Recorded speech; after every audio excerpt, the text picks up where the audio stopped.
All right, well, hey, how goes it? Ken Bozak here to talk about Bitcoin and Bitcoin accessories. I'm here with my bro, Alon. Why don't you go ahead and introduce yourself? Let everybody know who you are. I know we met in person at Crypto Investment Summit in LA, but my viewers may not know you as much. Why don't you go ahead and introduce yourself?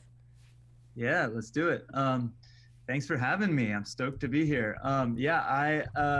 Alon Gorin, I'm one of the founders of CIS, Crypto Invest Summit, and we just launched Security Token Summit. But my background is just a hardcore nerd from early days since junior high age. I was, online programming stuff, and this was, junior high. Well, I'm you do the math. I'm So 36, you were so probably one of the original Napster users. I mean, not to incriminate. pre-Napster. Oh, Yeah, we wow. were. Yeah. We're way back. Like I was logging into BBSs in people's houses to trade files and stuff. So you'd be like super stoked and lucky, like if somebody you found out had one of these BBSs where they had two phone lines and two modems in their house, so that all three people, the guy whose house it was, and then two people calling in would be online at the same time. That was like crazy. And you'd like trade, uh, all sorts of files. Yeah, and now But here we are with what BitTorrent tokenizing, leeching and yeah, seeding, and that has been it, a weird little yeah, shit show recently. yeah, it's crazy. It'll be interesting to see what really happens there and stuff. But like, yeah, it's cool. So back then I was doing all sorts of stuff, early days of the internet. Sort of, we were our, I don't know, any super nerdy people that were on AOL back in the day remember that, like the AOL add-ons, like, and then you would I go did into, a profile editor. That's how I learned how to code. oh, that's awesome. That's so cool. Yeah. So like we would, the AOL funny stuff was you could go into the private chat rooms and you could create fake AOL accounts so that you could basically surf the net for free, because back then, like, it would cost by the hour and stuff. Yeah, people And didn't realize they were paying for an internet yeah, experience. yeah, and so there were programs like AO Hell and all these goofy, funny programs. I've been doing this kind of shit forever, but back in the day, I was working at MySpace, and I had an idea for basically using the same social shit that we use for gaming to help people fundraise online. So this was like pre Kickstarter and pre Wow. Indiegogo and stuff, and we launched a company called Invested In, and invested in, essentially because we had full-time jobs and didn't really take it seriously. Got, sort of leapfrogged by the Kickstarters and Indiegogos of the world, and because we're technology people, we just decided we'll power the tech for other people to launch their own crowdfunding sites. What And led you so down your Bitcoin rabbit hole? Like, I see where you were coming from, but yeah, like, where was the rock that you stumbled and tripped on and fell down the proverbial Bitcoin rabbit hole? so 2012 or 13, one of our first big customers for Invested In was Adam Draper, and we launched Boost Funder, and we had heard of Bitcoin and stuff before that, but we launched with Adam we launched basically a crowdfunding site before it was really legal to do the equity crowdfunding online. It wasn't, the laws weren't passed yet, and he was way ahead of his time. And in the process of launching, we went to all the demo days for all the different accelerators. And one day he called us up and he's like, "Dudes, I'm gonna pivot and launch a my own accelerator. I think I could do it better." And that's when he launched Boost. So technically, the Boost logo used to have the word funder at the end of it. He cut off the funder, and that became Boost. So we technically, as part of the deal, owned some tiny sliver of one of the first classes or two of Boost before the crypto stuff. But we would go to the demo days, we'd hang out with him, and so this thing Bitcoin that we heard about, sort of like, we started meeting all these companies that were doing really epic things in the space before the space really even existed. And then, as a team building exercise in our office, because this is what we were spending our time on, we built a Litecoin mining rig. It was actually a Bitcoin mining rig, but we didn't have enough processing power even back then. It was probably middle or late of 2013 to get enough to move the needle. So we mined some Litecoin just for fun. Like, we bought like 4 giant graphics cards, like That's fit them awesome. into a milk crate, put a box fan to it, and then 2 weeks later, our landlord like came knocking down the door, like, what the fuck is going on? Our office was like air conditioning. Our office was, this is my brother's office, is one room in it, but our whole office for like 6 employees was this size, right? So we're like in a mop closet with this mining rig in the corners generating all this heat, and the air conditioning blasting. Our landlord was like, your electricity bill for the last 2 weeks of this month, because I just got the bill, was more than your whole rent for this office is. It was like, and the building, had like maybe 6 offices in it. He gave us like a $3,000 like Oh my God. electricity bill or something ridiculous. I forgot What what was it was. what I'm just curious, did you mine something worthwhile out of all that electricity you used cost? I think my partner and I each had, 30 or 40 Litecoin altogether. Oh, well, I mean, at all-time highs, yeah, that was Yeah, at definitely. all-time highs, it would have gone to something, but at all-time highs, I started going like, "Where's my old laptop? Where is this?" Like, because I had not, like, because that happened, and then we stopped, and then we had our business, and all these things happened, and then I never really went back, and I realized that I had formatted my laptop like 3 separate times since then. And No, that's what the bull run really woke people up to, was like the yeah, crypto dust. What people thought was just pennies turned into dollars, turned into hundreds in 1 or 2 or 3 years, and dust today could potentially be worth a lot in the future. And you're basically like a digital cowboy, man. Like pre-Napster. You know what I mean? You're mining, before it was cool. Like, and then you're doing like Crypto Investment Summit, and you're I'm hosting wearing the right these. shirt today too. Yeah, you're hosting these amazing conferences. Like I said, Crypto Investment Summit in LA was awesome. I had a great time there. As a host, though, for these events, I'm just curious. What are some of the hardships that you may run into? What are some of the things that you think is one of the perks of the job that maybe only you kind of get? And what are meetups and these conferences really trying to get out of what they're doing, right? Like, what's the Yeah. takeaway?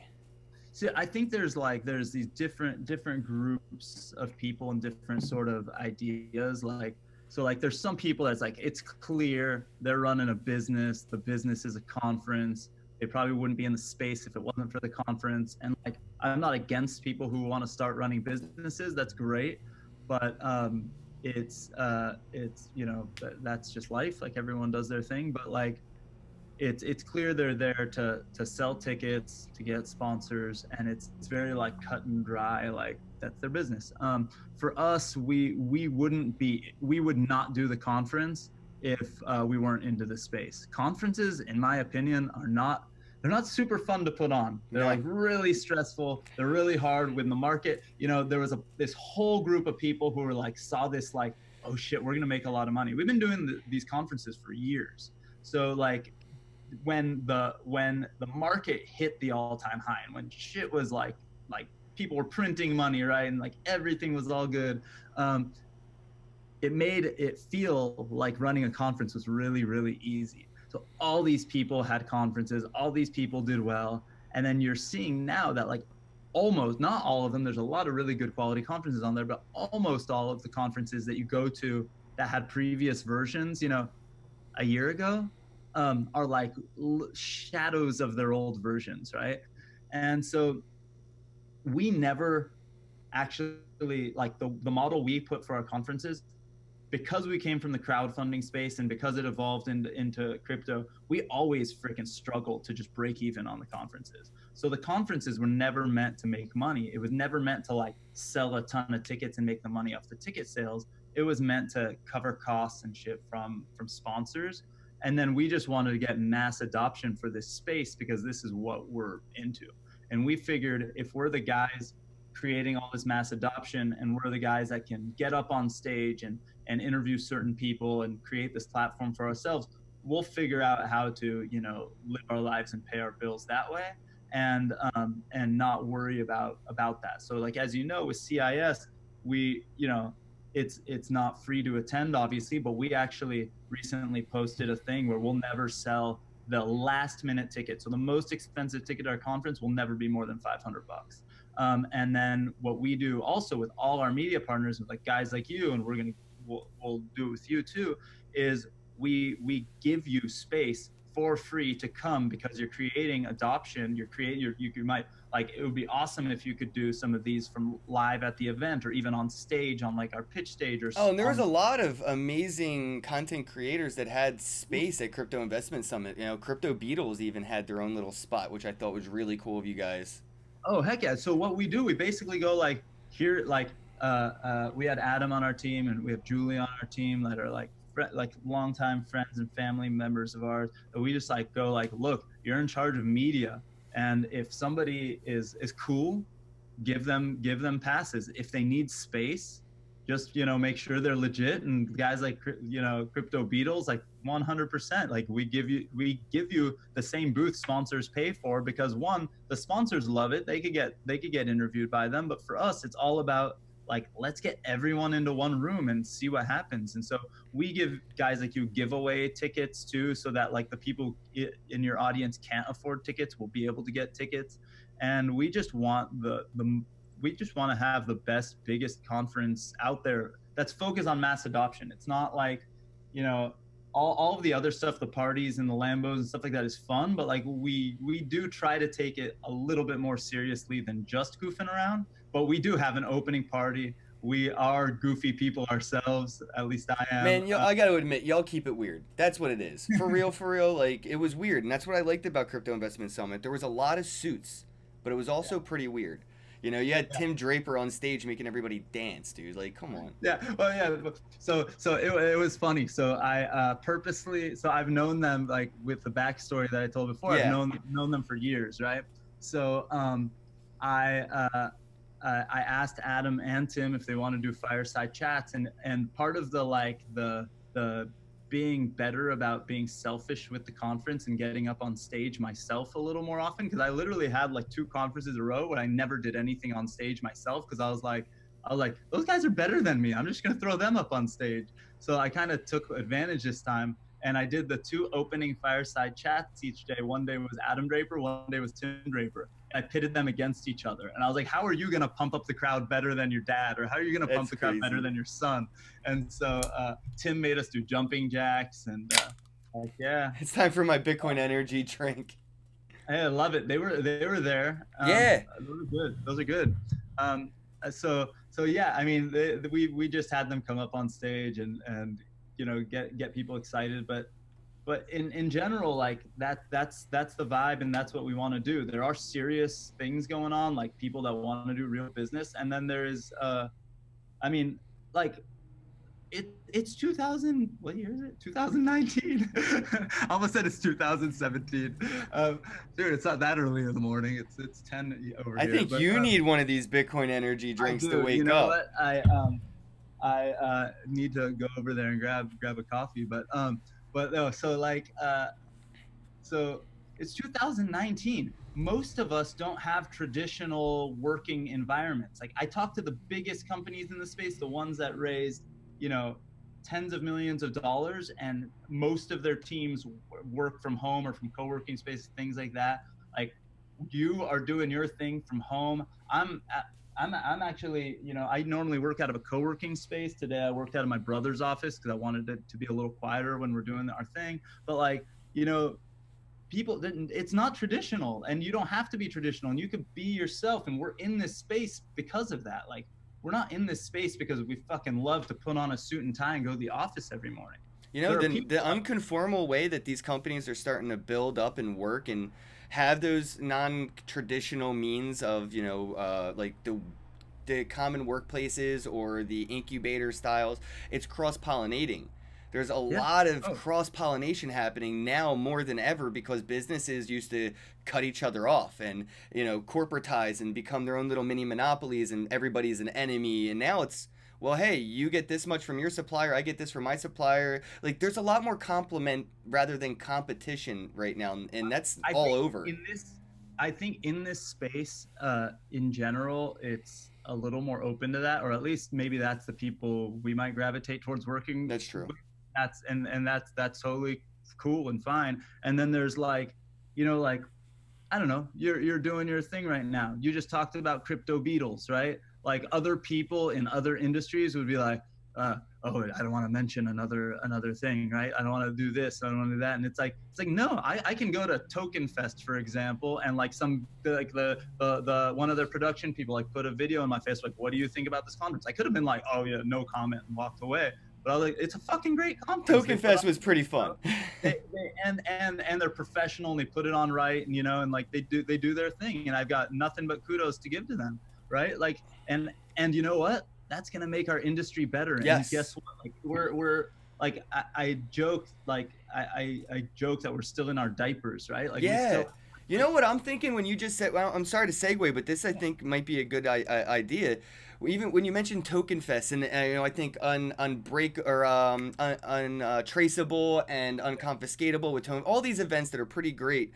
I mean, what about like a season pass? Where all the conference organizers and conference hosts agree to a price for a season pass, and I can pay $1,000 and go to any conference I want as long as I can afford the flight there. Like, I don't know. There's just so much potential in this space right now for like cooperation rather than how can we screw the next guy over. And like you said, the more that we work together, the better the environment's going to be. And I went to, I think, exactly 57 events in 2018. 50 of them were straight up conferences that I had to take flights for. 25 of them were out of the country. So I've traveled a lot to these events, and I've tried my best to try to get these conference organizers to like create a Discord channel and become friends. And if you get sponsors, cross-pollinate those sponsors, and if you had good speakers, cross over those speakers. And I don't know, I when I talk to people like you, and I've been to events like yours, and like you said, like Token Fest, and I think like you personally and Tracy from Untraceable would be like the perfect storm of conference organizers to like work on a single year-end event, because like you guys got the vision. I'm 100% in. So like we've done, like there's BlockCon in LA, Kurt Kumar, who's like a good friend of ours. We always, participate in each other's things. And we did, we'll probably announce again doing LA Blockchain Week. And part of that is we always have a way where there's like a ticket that gets you to everything. But you realize some people like, they're scared of sharing stuff. They're scared of that. Like guys like Kurt are awesome. We talked about like doing a New York like 1-day event that was like either free or practically free around the time of Consensus, because the big thing is, as much as I've actually gone, I went to Consensus Invest. It was pretty good, but like the ticket price thing really bothers me, because the whole reason I got in this space was like the from the crowdfunding world into here is it's a similar message, right? It's the democratization of capital. Yeah. I've made a point to protest events like Consensus and events like theirs specifically. Actually, Consensus, I got in trouble last year because I got caught sneaking in. It was like $3,000 for a ticket at the door. So they tried to like say I stole $3,000 basically by sneaking in, and then I was harassing the Ripple XRP room, calling them a scam. And then I actually found the guy who did an ICO Ether scam, and he was a speaker at Consensus, so I snapped. So then they called the cops and had me escorted off the property. But like events like that are why there are no Consensus pumps. Everybody when I was at Consensus was like, where's the pump? And I was like, when I left, I was like, there is no pump coming. There's nothing but a dump coming after Consensus. All these suits have learned is there is no next Bitcoin. They're done. And this was sort of a qualm. Like when I go to an event, there is no Bitcoin booth. There might be a Bitcoin.com booth, but there is no Bitcoin booth. There is no booth that has no central authority, no manager, just a booth that says, here's Bitcoin, here's the white paper, here's pamphlets, stuff like that. There's nobody at the booth to answer questions. Who do we grab to do something like that? Nobody, man. We just put up a booth that says Bitcoin. We put out the white paper. We put up some information. We could have random YouTubers' videos playing on a loop in the TV in the background. But that's the thing is Bitcoin is decentralized. There is nobody to man a Bitcoin booth. Well, so that's the thing. So how do we? I'm totally down to think of something like that. So like we can bounty it. We can put a bounty on it. We can make people volunteer, and we can have people vote on the volunteers based on their credentials, reputation in the population of the crypto people, and then they can win the bounty by by actually being the spokesperson that they want to be for Bitcoin. Like, I'm Like, sure I would put my hat in the ring. Bitcoin spokesperson competition. I would put my hat in that ring all day. You could actually set up a boxing ring for whoever gets to like run that. So something that's pretty cool, and I don't know your exact feelings on this, but like but what's really cool is the Litecoin Foundation is doing something like that. So, yeah, I was at their summit and it was amazing. So I didn't get to go to their summit, but Alan, who was one of the organizers of their summit, we started talking, and then we got Charlie to do a fireside chat, and so sorry, I forgot to turn off the so Charlie and Alan, we did a quick like YouTube video or a quick Zoom video thing the other day. But what we're gonna do is they're gonna have a booth on the expo floor, and they're gonna actually program at least a couple hours or a 3-hour block in the builders track just to focus on Litecoin, Bitcoin, and the Lightning Network. Holy shit. Now, can you tell people when this is? Because I'm pretty sure it's like April 6th. I might be wrong. April 9th and 10th. 9th. See, it was upside down. I must have been looking at my phone on an angle. But yeah, so it's in LA on April 9th, right? Yes. So we have, I'll be there.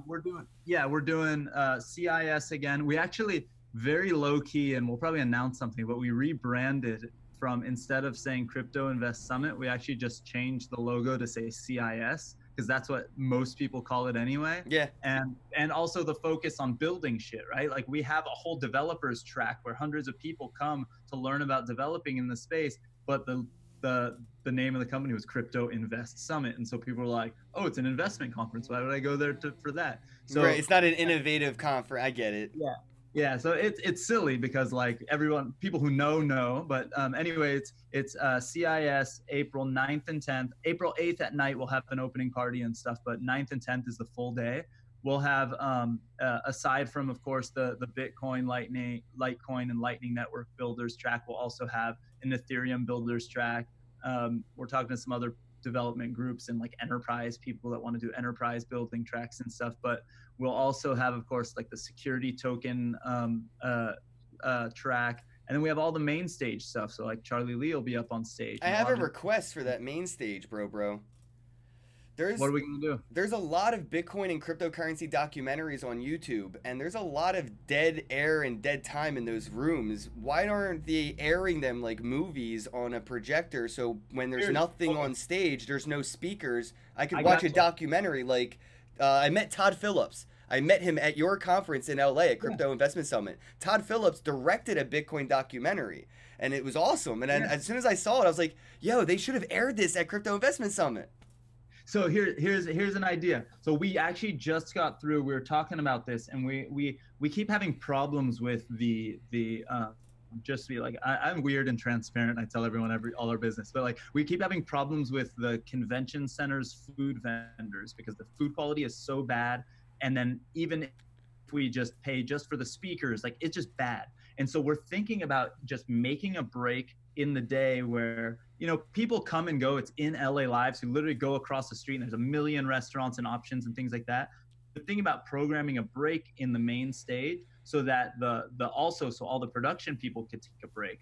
I'm wondering if instead of just like a break from the content, we have, we screen a documentary or something each day. And then people can come and go anyway, because that was our premise before, is like we don't have to have a lunch break because some people want to be in one section and not in another.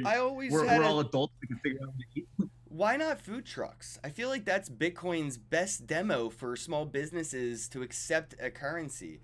If we could get even 2 or 3 food trucks that are accepting of the currency, even if there were to, if the conference organizer says at the end of the day, I'll buy back the Bitcoin, just accept the Bitcoin or whatever the case may be. Yeah. I just think that would be awesome because in Toronto, I was at an event where Larry King attended. And I was like, whoa, Larry King's at a Bitcoin conference. I saw him outside at a food truck using an app called Buns to buy food from a food truck with a digital currency. And I was just like, that's what more of these events need. They need people to use it, right? Like when I'm at a conference, people are like, well, how do you even use Bitcoin? I'm like, well, first off, I booked my flight here with Bitcoin. Like, don't even get me started on that. But if there was a food truck, I could, a new attendee, I could be like, here's $5 worth of Bitcoin on your Monarch app. Download the app. Go to the food truck. Go get a hot dog. See how easy it is to use. And if they have any problems, they're in the best environment for tech support. Yeah, no, that's true. So we actually did talk about food trucks. It's We a can get a whole sponsor great for this. We can. I think life. I can find you a merchant processor sponsor that processes merchant transactions that would probably pay 10% on the just or some kind of incentive just to have it at the event. I'm 1000% in. What we have to figure out is the logistics with the convention center. They're the ones that are the pain in the butt. So we did try to get food trucks one time, and they're like, well, if you park it on our area, it's through the same thing. And it just turned into this thing where they wanted to like charge us $100,000 or some crazy amount that we just can't afford. Like, it doesn't make sense in our thing. But I'm 1000% into figuring out if we could do something like that. And if if we, if we can, we're totally in. We just have to figure out like what's involved. We tried to actually rent out the street between the convention center and LA Live because that's like a private road. But what ended up happening was there was this weird minimums thing too. They're like, oh yeah, it's practically free to rent it. It's like a couple $1,000s for the whole week. And we're like, really? Like, oh, but there's a $40,000 security minimum and a $100,000 food minimum. And we're like, oh. Yeah. Yes, because these food trucks are going to be a very high-level security threat to. Not even that. I'd imagine it's just the lobbying of the hotels and other businesses that just don't want to compete with their food sales. But you know what? Yeah. I wanted to touch on your next event as well because you mentioned it earlier that you're doing security token event, and I've been telling everybody that personally. ICOs are dead without security tokens. Institutional investors moving into this space, not using their own money, playing with other people's money that they're liable for, are not going to be throwing this shit at the wall like spaghetti. They're going to want a secure, insured means into, investing into these digital assets, these crypto assets. I think it's going to come in the form of security tokens that have the dividends of utility tokens that actually have use in the companies that you have the security in, where you can dump the utility for more security that earns you more utility. But then that's just me being a stoner. I'm just curious, like you got the glasses on, you're the smart guy in the room. Like, what are your thoughts on the future of security tokens and what I don't convinced even need these glasses. what convinced you though to start a securities token event? Because everybody that I talked to in 2018 didn't want to hear about it because they were still high on ICO hopium. Well, I'm like really, really conflicted because in one hand, it is like a super wet blanket on like this whole free range. Like I want all the scammers to go to jail, right? Like I want everyone to get in trouble that's screwing people.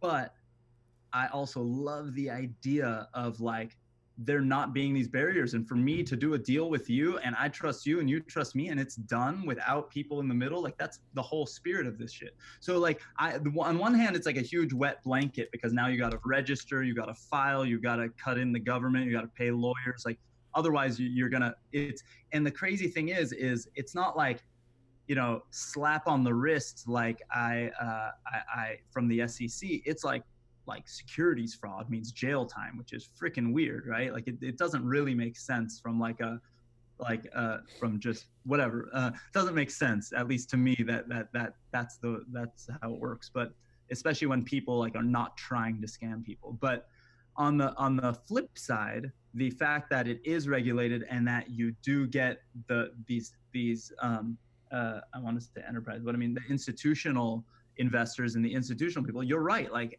I couldn't invest somebody else's money in the crazy shit that we were doing last year. Like that would be totally irresponsible. And the bigger those institutions, the more responsibility they have. Yeah. So for them to be able to participate in something in the space, but know that it's regulated, like dudes, like I don't know if you know the guys from Funware. They are building a really cool company, Randall and Allen. Oh, Funfair. Yeah. The gambling, right? Gaming and gambling. No. There's Funware, PHUNWARE, and then they're actually launching something called the Funcoin. But they literally are a NASDAQ traded public company. And because they already do all the filings, they already satisfy all the requirements to do the crowdfunding rules, the Reg A plus ones. So they're launching a security token, doing Reg A plus. So it's going to be on, I think right now it's on Republic, but it's going to be somewhere else. I don't know the specific details, but what's cool about that is like they're going to incentivize people using their apps and giving them tokens in a way that's totally legitimate and above board from a regulator's perspective. It's already legal. It's already like there's technically a legal stamp of approval on it, right? So from that standpoint, like if you're starting a company, there's not that uncertainty. So that's cool. But I do feel I want this technology to streamline the process for all small businesses and for all startups, and to do the stuff we want to do. But on the flip side, I would love if we could use it free range and not have to jump over the weird hurdles and go around these regulations. I think all that will be replaced with DAOs and smart contracts, right? Like the institutions that we have to go through to submit KYC and become accredited, all these terms, and I think like the requirements will all be revisited in a sense. Especially with the decentralized exchanges. I know whitelisted addresses and things like that may be able to affect the means of transferring of ownership of assets, but I don't see a successful exchange in the future mandatory KYC. I mean, look at Poloniex and Binance. You know, that's obviously it's not a model that the investors are going to use. Now the platforms might have to, but the investors won't. It's not going to be what we saw last year, and it's not going to be that mass adoption kind of quick thing. It's going to be slower, and eventually what it's really going to happen is anybody that does it right is probably just going to get bought by like NASDAQ or something. Yeah, exactly. NASDAQ crypto exchange, right? But here's what I think. If we're not going like full rogue, like fuck the system, just completely avoiding the banks, which would be my dream, but I have a family and I don't want to go to jail, so I have to take care of my kids. Like this is what I think is going to be the future, and it might be something like Onera, which we kind of launched at CIS, but it might be something else. Polymath might do it. 0x is really popular. 0x might do something, right? So like what I'm thinking is there's going to be sort of it's probably not going to be built on Ethereum. It's probably not going to be built on the Lightning Network, but it should integrate with those things and be really easy to use. But what I'm thinking is there's going to be some base layer system that understands, not knows the different regulations, but understands there are different regulations, and that you could basically patch. There'll be like silos of different categories, and there'll be a regulation based on country, regulation within that country based on state, regulation based on who I am and who the person is, and then from a person side and from a company side. And what'll happen is it'll be like Ken goes onto the website to see the available deals, and it will go like, he's a US based person that fits into this criteria. Here's all the deals that he's allowed to participate in. And then vice versa, a company that wants to fundraise goes to put something in this marketplace, and then only the people that are legally allowed to participate will see it. I can add a second layer to that, because then we're going to use basic attention token to monetize my ads, so I can opt in to see ads that pay me in the things I want to invest in.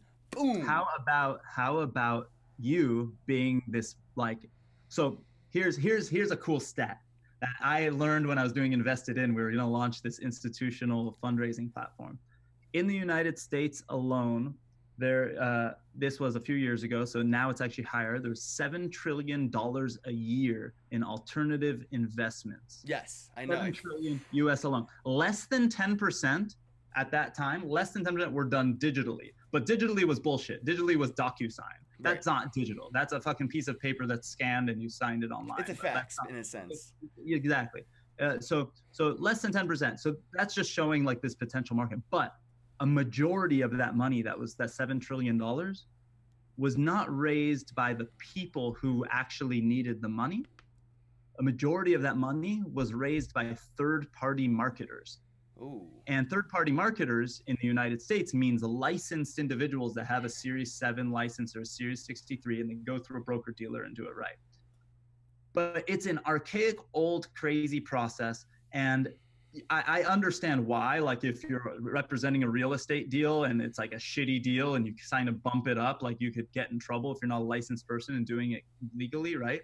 But in this world where you literally could get thousands of people to sign up on an exchange and participate, you should get more than just some basic tiny little, affiliate fee, right? You should literally, like, you're running ads to promote something or you're doing something, you should be able to promote it.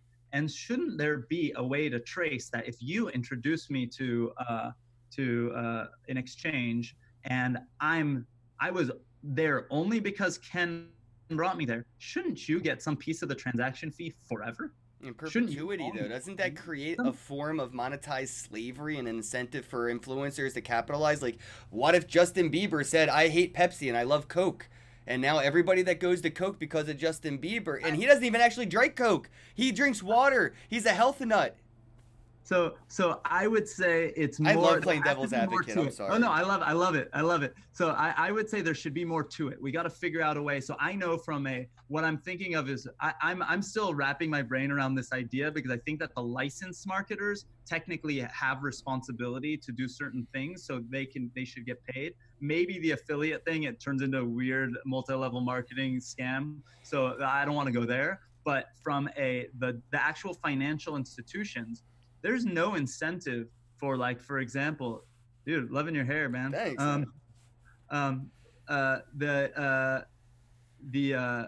Just reminds me of, I came home with green hair when I was a kid and my mom cried and made me shave my head. My mom made me get straight A's in middle school to dye my hair blue in like 5th grade, and it worked. Dude, that's awesome. See, I didn't get straight A's and I didn't do anything. So what I was saying, the financial institutions, think about this. If those third-party marketers raise the majority of the money, and like the average fee a real estate group makes when they introduce people to money is between like 5 and 8%, it's a lot of freaking money. But there's no real incentive for the deal to be that good, because after that initial amount, after that initial thing, it's done. So like, imagine if the financial institutions got a revenue stream where they could own that property or that thing forever, because they're continuing to verify its existence and its quality and whatever. So contribution alimony. Now, yeah, well, they're forced to participate, and they're forced to be a node in this new system to actually do what we're behind the scenes trying to call KYA, which is know your asset. Know your asset and cover your ass. Exactly. So, and you got to cover your ass by making sure that the person who did the KYA, that the know your asset, is a legitimate group, right? Right. Like, so it's almost like synonymous KYC, right? Like you're accredited. I can go through you anonymously, and you can bequeath your reputation upon me. So yeah, like the idea behind the asset part is like, well, I could tokenize my house or something, right, and sell shares of it on some security token platform. Equibit or Ubiquity, one of them. Yeah, there's a few that are doing things like that, but like you have to trust either the platform or you have to trust the person that's doing it. But like, let's say there's like Ami from Spice he's not trolling them, but he did a funny thing where he went on one of the tokenization platforms and he tokenized the Brooklyn Bridge. And he's like, I could sell you a portion of the Brooklyn Bridge. Does it mean I fucking own it? Of course not. I don't own shit. So like, there has to be some verification. This was actually done with the Eiffel Tower twice in its existence. If you didn't know that, it's something I've learned looking into Bitcoin and tokenizing physical assets like Wax.io. You can tokenize this here handkerchief, and I could put it in their vault and send you the token. You send them the token, they send you the handkerchief out of the vault. But yeah, the Eiffel Tower is actually illegally sold twice. So you're right, man. We got a way to solve problems bigger and greater than just double spending and chargebacks and what was I can never remember the actual use that blockchain solved the military problem of sending out secret messages across the enemy lines. I always just encryption stuff. Yeah, the encryption term though was created by a general, and that the Perstantine Oh, principle. I know what you're I talking didn't about now. smoke any weed this morning, bro, so my brain ain't working or I would remember this, but it's like the Perstantine or Princeton principle or something that the blockchain actually solves. And this can be extended into so much more The than that. Byzantine Thank fault you so tolerance. much, man. It was scratching in at my head. But I wanted to wrap things up a little bit here and let Yeah. the audience know again about your events. Let them know about Crypto Investment Summit (CIS), the security token events, where they can find you and follow you on the internet, and maybe in real life if you're into that thing. So CIS.LA, securitytokensummit.com. I'm just Alon Goren on Twitter, just at ALONGOREN. I'm stoked that you're here. I want to give a shout out to Ken because he's a freaking rock star. Aside from the going to all the events and supporting everyone and being so positive, I don't know if you guys could tell, he's not feeling well right now, and dude, I'm he's like, dying. fucking, I'm still all in. He still did it. I like sweated through you this for whole doing rag. Dude, I was just excited to talk to you, man. I mean, I got to watch you interview so many people that I've actually got to interview myself, and you crushed it, and people that I aspire to interview. So, like, personally, you're an inspiration to me, dude. Like, you know, I saw you killing. Dude, I know you're friends with Drapers and all that, so it's whatever, but just the conversation that you had and just the vibe, bro. It just was, I don't know, it was great, man. Like, you're a really great host for fireside chats, especially on stage. You're really, the way you engage with the audience, even when they ask really off the wall, shitty, staged, and really staged questions, like, it's great. Hard sometimes. Oh, so I had so this is a total aside because I know we're wrapping it up. Well, one, I totally cheated by interviewing Tim and Adam Draper because I don't know if you noticed, like, Adam just jokingly when he sat down was like, hey man, so what should we talk about? And my response was like, I don't know, dude. And I just sat down and he talked for like 5 minutes straight. So like, these are two dudes that I knew I could, I like know them enough that I don't have to totally prepare, but if I prepare, I might like get up in my head. But like, they're dudes that talk. Like, I knew that like it wasn't like I wasn't gonna be pulling teeth to get a conversation out of them. I'm trying so hard to do what I'm about to say. I'm literally about to contradict myself, but you do what a good host does, which is what I don't do, and it's know when not to talk and let your guests talk the most. I love conversating, so it's so hard for me not to interject like I just did by praising you for your ability to not interject for 5 minutes. Dude, I'm the biggest interrupter in real life. It's so hard not to be that. Hey, like, we're in the right industry to be interrupting. We're disrupting the world, man. Again, just one last time, let everybody know, and I won't interrupt. Where can they find you? When are your events? April 8th is at the Ritz-Carlton in LA, the Security Token Summit. April 9th and 10th is CIS. Be there. It's going to be a lot of fun. We'll launch LA Blockchain Week again, which will be epic. So like the dudes at Blockchain Beach who were friends with Crypto Beatles, Ken, all these people will be there. We're going to have a lot of fun, and we'll do some cool stuff. Shout out us with some ideas and stuff. We always want more ideas and make things different and cool. We don't want the same thing over and over again. Yeah, guys, that's the thing. Comment your ideas for Crypto Investment Summit and Bitcoin events, Bitcoin conferences, things that you want to see, workshops, maybe community strength building exercises, scavenger hunts. I don't know. I've been to 50 events. I could literally think of anything, but we want to know what you think. So drop your comments in the comment section. Check out CIS. Let us know what you think. I hope I see you there the April 8th, 9th, and 10th in LA. And there's links to everything in the description box. Guys, please don't forget, pound that thumbs up button. Bro, thank you so much for coming on the show. I truly appreciate you. Everybody, don't forget, click subscribe, flick the alert bell, and have a day.